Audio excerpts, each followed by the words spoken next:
नमस्कार, नजर में देखो न्यूज में आपका स्वागत है। मैं हूं आपके साथ जैनब। आइए देखिए आज की मुख्य खबरें। और इस वक्त मैं सहारनपुर विधायक श्री संजय गर्ग के आवास पर मौजूद हूं, जहां उन्हें हाउस अरेस्ट किया गया है।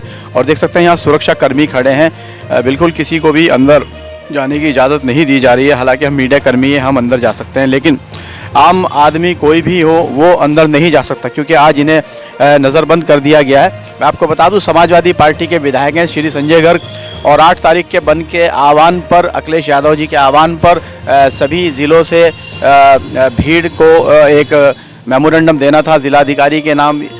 इस तरह की एक इनकी योजना थी, लेकिन आज 7 तारीख है और 7 तारीख में आप देख सकते हैं कि ये संजय गर्ग का आवास है। मैं चाहूँगा मेरे कैमरामैन इनकी नेम प्लेट भी दिखाए। और यहाँ पर इनको हाउस अरेस्ट कर लिया गया है, यानी इनको नज़रबंद कर दिया गया है। तो देख सकते हैं सुरक्षा कर्मी यहाँ पर खड़े हैं और किसी भी व्यक्ति को आने जाने की अनुमति नहीं है। फिलहाल मेरे साथ इतना ही है। कैमरामैन रॉबर्ट के साथ सिकंदर राणा, एनवीडी न्यूज़ सहारनपुर।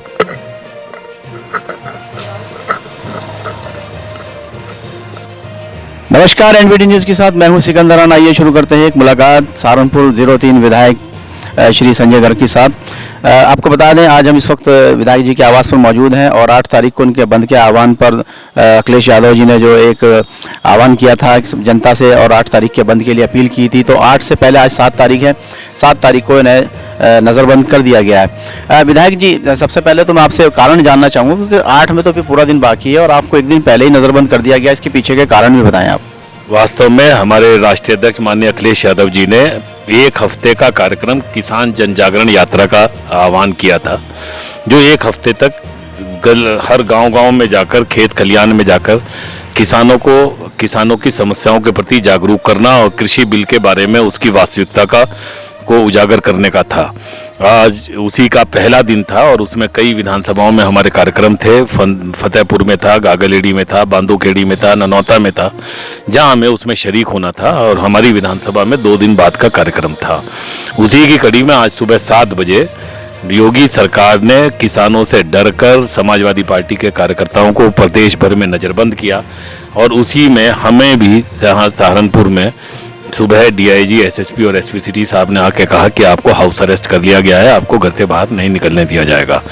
ये सूचना जैसे ही शहर में फैली तो शहर से हमारे समाजवादी पार्टी के महानगर के नेता कार्यकर्ताओं ने यहाँ आए और उन्होंने रोष प्रकट किया इस बात पर कि अभी ना कोई कार्यक्रम था, पर उस सब के बावजूद जिस तरह से नज़रबंद किया, उससे ऐसा लगता है कि हमारे संवैधानिक अधिकारों का हनन कर वर्तमान सरकार किसानों की समस्याओं से डरी हुई है कि ये वास्तविकता उजागर ना हो जाए।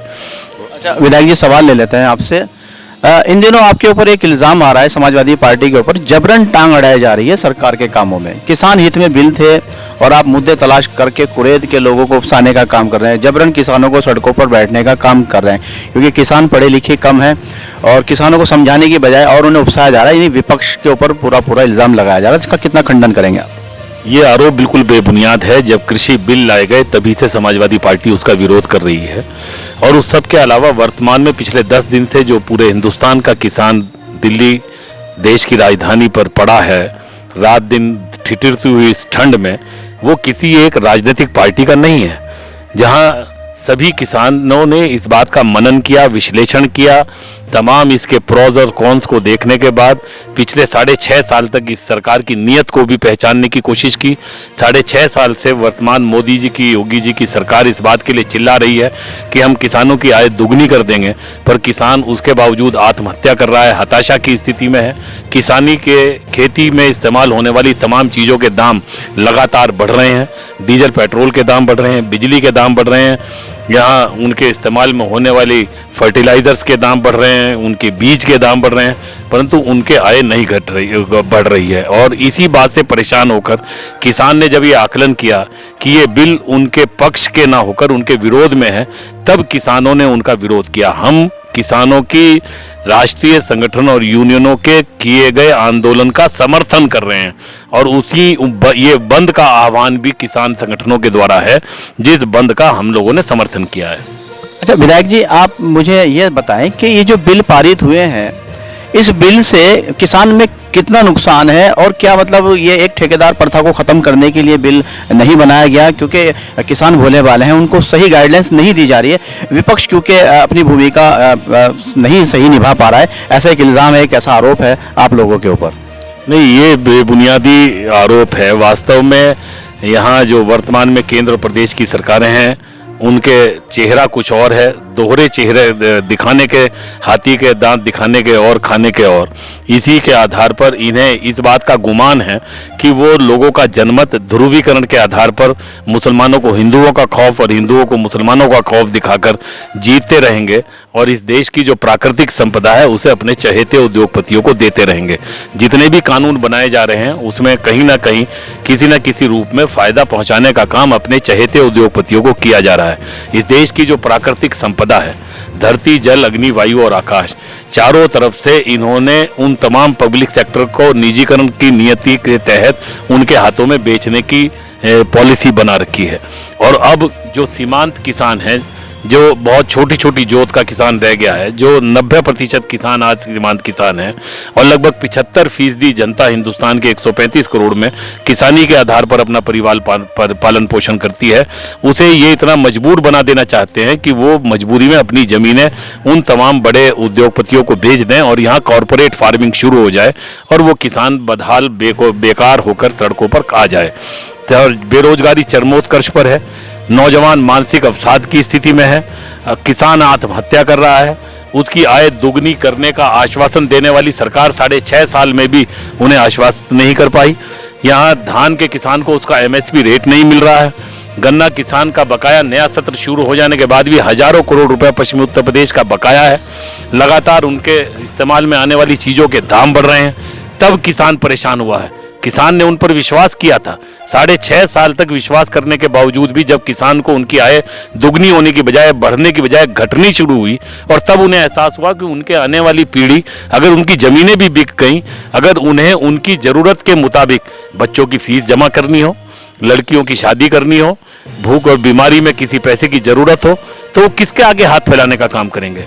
कौन सा कॉर्पोरेट सेक्टर का बड़ा व्यापारी आकर उन्हें मदद करने की बात करेगा? और अगर वो MSP के गारंटी की बात करते हैं, अगर पंजाब की गवर्नमेंट MSP का गारंटी का कानून पास करती है, अगर राजस्थान की सरकार MSP की गारंटी का कानून पास करती है, तो उसमें केंद्र सरकार को क्या हर्ज और परेशानी है? चलिए यहाँ एक छोटा सा ब्रेक लेंगे, ब्रेक के फौरन बाद आपके बीच में हाजिर होते हैं। में फिर से हाजिर और बात कर रहे हैं सहारनपुर 03 के विधायक श्री संजय गर्ग जी से, उन्हीं के आवास पर चर्चा चल रही। विधायक जी, ब्रेक के बाद आपका फिर से स्वागत है। और बताइए, जो केंद्र सरकार ने बिल बनाए हैं, इस बिल से किसान का कितना फायदा है और कितना नुकसान है, थोड़ा सा जनता को ये भी विस्तार से बताएं। वास्तव में किसान आज परेशान हाल है, बेचैन है और आतंकित है। आतंकित इस बात के साथ है कि मौजूदा सिस्टम में अभी तक 70 साल में अगर उसके पास कोई भी मजबूरी या परेशानी होती थी, उसे अपनी बिटिया की शादी करनी हो, उसे अपने बच्चों की फीस जमा करनी हो, उसे अपने घर में किसी बीमारी के लिए खर्चे की ज़रूरत हो, तो ऐसे उस समय में वो अपने आड़ती के पास जाता था और आड़ती से पैसे लेकर जब मौका फसल का होता था, फसल में उसे कटवा लेता था। परंतु ये नए कानून आने के बाद कहा तो ये जा रहा है कि आपको मुक्त बाजार की व्यवस्था दी गई है, पर मुक्त बाजार में किसान के पास इतनी क्षमता नहीं है कि उत्तर का किसान दक्षिण में या दक्षिण का किसान उत्तर में या पूरब का पश्चिम में, पश्चिम का पूरब में ले जाकर बेच दे।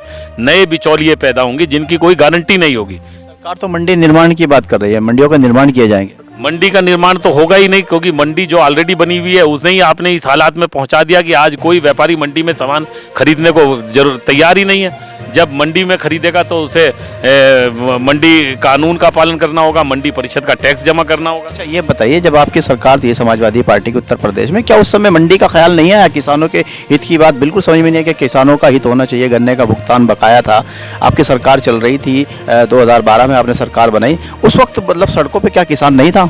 ऐसा नहीं है। जब माननीय अखिलेश यादव जी ने आगरा लखनऊ एक्सप्रेसवे बनाया और जितने भी एक्सप्रेसवे बनाए उन तमाम एक्सप्रेसवेज पर मंडियां, बाजार मंडी, किसान मंडियां बनाई गई और किसान मंडियों का प्रावधान था कि किसान वहां आकर अपना माल बेचेगा और उन गांवों को बड़े शहरों से जोड़ने का काम उन तमाम सड़कों के द्वारा किया जाएगा। परंतु वर्तमान सरकार ने इस कानून के बाद उस पर बहुत बड़ा प्रश्न चिन्ह लगा दिया कि कोई भी व्यापारी अगर मंडी के अंदर जाकर बेचता है तो मंडी की एक गारंटी है, लाइसेंसी एक आड़ती है, परंतु मंडी के बाहर कोई नया बिचौलिया आकर अगर अडानी अंबानी को माल बेचने की गारंटी दे दे, कल उस माल की आवक है नहीं है, ज़रूरत है नहीं है, मार्केट में क्या उसका हाल बैठता है, तो उस एमएसपी के रेट का कोई औचित्य नहीं है। और जब तक आप उसे मजबूर नहीं करेंगे कि किसान को उसका दाम मिल रहा है नहीं मिल रहा है, तो वो सस्ते में भी किसान, आज तो जबकि एमएसपी के रेट की बात थी तब भी एमएसपी पे वो अपना धान नहीं बेच पाया। सरकारी बिक्री केंद्रों में, क्रय केंद्रों में धान खरीदा नहीं गया किसान का। तो ये तमाम स्थितियां इस बात को मजबूर करती हैं कि जब ऐसे उस समय में अगर किसान के ऊपर कोई आफत आई, अगर किसान को कुछ पैसे की ज़रूरत पड़ी, अगर किसान को कुछ शादी ब्याह इलाज के लिए पैसे की ज़रूरत पड़ी, तो वो अब आड़ती के पास भी जाने लायक नहीं है, जिसकी गारंटी पे जिसके यहाँ फसल देकर वो बेचने का काम कर दे। और वो किसके पास जाएगा? तब वो मजबूरन अपनी जो छोटी मोटी जोत है उसे बेचने की बात करेगा। और जब छोटी मोटी जोत को बेचने की बात करेगा, तो ये बड़े कॉरपोरेट के लोग अपने हजारों बीघे के फार्म बनाकर कॉरपोरेट फार्मिंग शुरू कर देंगे और इस छोटे सीमांत किसान को बेरोजगार बदहाल छोड़ देंगे। उनके उत्पादन के संसाधन खत्म हो जाएंगे, नए रोजगार के साधन सरकार उपलब्ध नहीं करा रही है, बेरोजगारी पहले ही चरमोत्कर्ष पर है। अच्छा, ये बताइए आप हमारे दर्शकों को कि वो 2 बिल कौन से थे जिससे किसान आज सड़कों पर है? नहीं, ये दोनों किसान के बिल जो कि मंडी पर, जिस पे इन्होंने कहा कि किसान, नाम किसान का लिया कि वो अपने उत्पाद को कहीं भी ले जाकर बेच सकता है, जबकि किसान की तो क्षमता ही नहीं है कि उत्तर प्रदेश का किसान किस तरह से बम्बई के बाजार में जाएगा, किस तरह से कलकत्ता के बाजार में जाएगा, या वहाँ का किसान किस तरह से उत्तर प्रदेश के या दिल्ली के आज़ाद मंडी में आने का काम करेगा। और फिर इन उत्पाद को खरीदने का काम कौन लोग करेंगे? और वो जो लोग काम करेंगे वो मंडी से बाहर के अपने नए बिचौलियों से खरीदने का काम करेंगे। अच्छा, ये भी तो कयास लगाया जा सकते हैं कि ये डिजिटल इंडिया की शुरुआत हो? नहीं, डिजिटल इंडिया से किसान को लेना देना नहीं है। ये तो डिजिटल की जरूरत भी हिंदुस्तान को है या नहीं है, इस बात की जरूरत का एहसास तब गांधी जी ने किया था और उस समय उन्होंने ट्रस्टीशिप के आधार पर बात की थी। क्योंकि बात केवल कौन सी टेक्नोलॉजी का हमें इस्तेमाल करना है, कौन सी टेक्नोलॉजी का हमें इस्तेमाल नहीं करना है। हिंदुस्तान में मैन पावर बहुत ज़्यादा है, आबादी बहुत ज़्यादा है, इसलिए उस मैन पावर, मानवीय ऊर्जा का हम सकारात्मक इस्तेमाल कर सकें, सब लोगों को काम पे लगा सकें। एक मशीन लाकर आप 1000 लोगों को बेरोजगार कर दें और 1000 लोगों को रोजगार मिलता रहे, उनके घर का खर्चा चलता रहे। कोई चुनाव है, इसको लेकर भी आप लोग सड़कों पर थे कि बैलेट पेपर पे भी आप लोगों ने शक किया, पहले ईवीएम अब बैलेट पेपर, तो आगे भी कोई ऐसा इरादा है सरकार को घेरने का? नहीं, ये इशू इस इशू से अलग है, परंतु ईवीएम के बैलेट पेपर पर अगर चुनाव हुए तो प्रधानमंत्री के क्षेत्र बनारस में स्नातक और शिक्षक दोनों सीटों पर समाजवादी पार्टी का कब्जा हुआ। झांसी में बाकायदा निर्णय को बदलने की कोशिश करने का काम अपनी मसल पावर के आधार पर भारतीय जनता पार्टी के गुंडों ने करने की कोशिश की, परंतु नहीं कर सके चूंकि बैलेट के ऊपर चुनाव थे। और वहाँ पर भी झांसी में भी हमारे उम्मीदवार स्नातक क्षेत्र पर जीतने का काम किया। तो ये तमाम चीज़ें अलग हैं। चुनाव तकनीकी चुनाव था, दूसरी जगह पर हम उस ढंग से मैनेज नहीं कर पाए, परंतु सबके बावजूद निश्चित रूप से लोकतंत्र में आम आदमी का विश्वास कैसे जीता जाए। आज हम जनता के बीच में जाते हैं तो जनता इस बात को कहती है मत तो हम आपको देंगे, परंतु ईवीएम का ख्याल रख लेना कि वोट आपको जाएगा भी या नहीं जाएगा। तो आम लोगों का अगर अविश्वास है तो मुझे ये समझ में नहीं आता कि केंद्र प्रदेश की सरकारें और चुनाव आयोग इस बात का निर्णय क्यों नहीं लेती कि ईवीएम की बजाय बैलेट पे चुनाव। अमेरिका सबसे विकसित मुल्क इस दुनिया का है, परंतु वहाँ पे भी वोट जो है वो बैलेट पे पड़ते हैं, ईवीएम में नहीं पड़ते। इसलिए ईवीएम या बैलेट ये बहस नहीं है। लोकतंत्र में सबसे बड़ी बहस ये होनी चाहिए कि आम आदमी का विश्वास कैसे सिस्टम में अर्जित हो, कि वो उसकी भावना उसके अनुरूप जा भी रही है नहीं जा रही। अगर लोगों का अविश्वास है तो मैं समझता हूँ कि ईवीएम की बजाय बैलेट पे चुनाव होना चाहिए। ये थे संजय गर्ग जी, विधायक सहारनपुर 03 से, सहारनपुर उत्तर प्रदेश की 17वीं विधानसभा से विधायक हैं और सहारनपुर की जनता का प्रतिनिधित्व करते हैं। आज उन्हीं के आवास पर मौजूद थे और खास चर्चा में जो मेहमान आज हमारे साथ थे विधायक संजय गर्ग जी थे। विधायक जी बहुत बहुत शुक्रिया आपका और यही हम प्रोग्राम को विराम देते हैं। कैमरामैन रॉबर्ट के साथ सिकंदर राणा, NBD न्यूज़ सहारनपुर के साथ।